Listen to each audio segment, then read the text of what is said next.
Hello guys, সবাই কেমন আছো? আশা করি ভালো আছো। এই যে আমরা আজকে চলে আসলাম খগেনহাটে। হোটেলে বসে আছি, দেখো মেয়েটা কি যেন দেখতেছে। এই হোটেলে আসলাম চাউমিন খেতে। দেখেন দোকানে অনেক রকম সামান রয়েছে, ফ্রিজ, ম্যাঙ্গো, খাস্তা, অনেক রকম মিষ্টি, অনেক কালার। এটা কি জানি দেখতেছিল, এই জন্য একটু ফলো করলাম।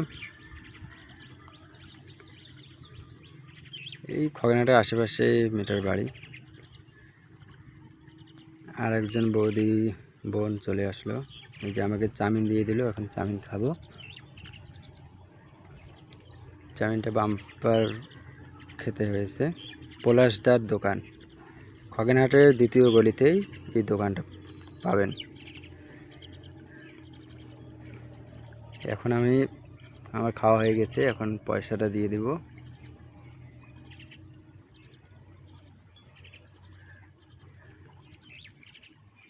এই পয়সা দিয়ে দিলাম।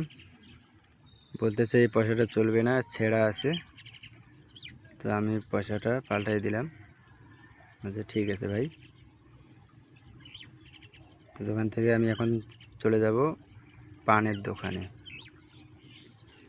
পানের দোকানে গিয়ে দেখি অনেক ভিড়, ওইদিকে মোবাইলের দোকান। তো বললাম যে ভাই একটা পান দাও আমাকে। বলছে কী পান? আমি বললাম 100। তো পান বানাচ্ছে। এদিকে দোকানটা একটু দেখলাম, মেয়েদের অনেক রকম সামান রয়েছে। পলাশদার দোকানের পশ্চিম দিকে এই দোকানটা পাবেন। মেয়েদের যত সামান লাগে এখানে পাওয়া যায়। চুড়ি, মালা, দুল, যা কিছু লাগে সব পাওয়া যায় এখানে। তো এখন আমি চলে যাব। তো সবাই ভালো থাকবেন, সুস্থ থাকবেন। আমার ভিডিওটা দেখে একটু লাইক, কমেন্ট, শেয়ার করে যাবেন। জানি না শুধু ভিডিও দেখো, লাইক করো না। লাইক করলে ভালো লাগে। ধন্যবাদ।